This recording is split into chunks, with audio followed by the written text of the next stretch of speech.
सिर्फ 30 रुपए के झगड़े ने 2 नौजवानों की जानें निगल लीं। ये अफसोसनाक वाकया रायबंड के नवाही इलाके कोट राधा कृष्ण बाईपास पर पेश आया। हमारे दोस्त और पासबन पार्टी के लीडर खलील अहमद थिंद साहब ने इस बारे इत्तला दी है कि मुबैना तौर पर कोट राधा कृष्ण से ताल्लुक़ रखने वाले 2 हकीकी भाई जो दूध के कारोबार से वाबस्ता थे, गुज़श्ता रोज़ कोट राधा कृष्ण बाईपास पर उनका एक फल फरोश से 30 रुपए पर झगड़ा हुआ।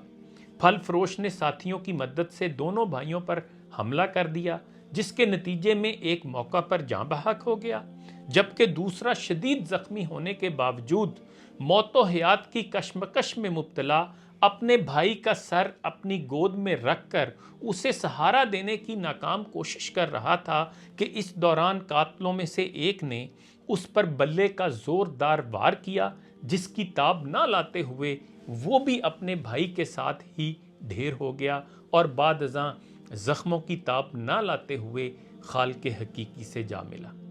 ये वाक़या सफाकियत और अदम बर्दाश्त की ऐसी बदनुमा दास्तान है जिसके मुज़ाहिर हमारे समाज में जा बजा देखने को मिलते रहते हैं।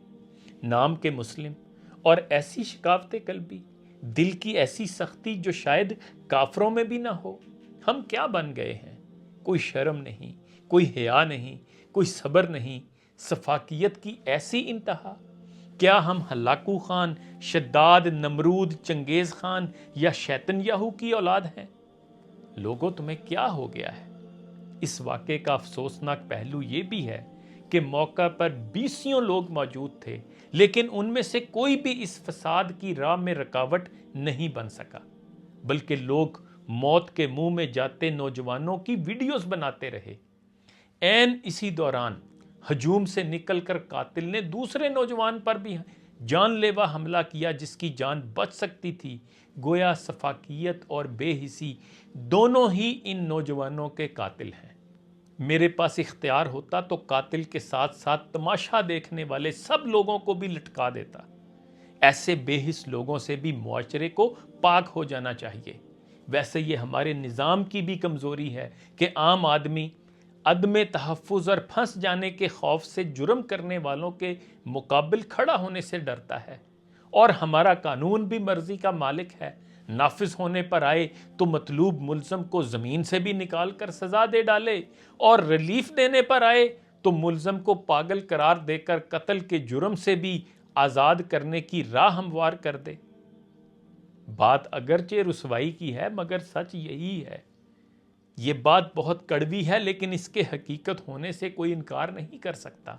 हल यही है कि कानून और इंसाफ की हुक्मरानी हो, लेकिन इसके लिए अवाम को बेदार होना होगा। अवाम की एक मुनज़्ज़म कुव्वत ही इस मुल्क की अशराफिया को मजबूर कर सकती है कि आइन की पासदारी हो और कानून व इंसाफ का बोलबाला हो। अवाम ये बात समझ गई तो सब ठीक, वरना बने रहें कमी कमीन कीड़े मकोड़े और होते रहें जलील। दुनिया में कतील उससा मुनाफिक नहीं कोई, जो जुल्म तो सहता है बगावत नहीं करता। हम पॉजिटिव पाकिस्तान।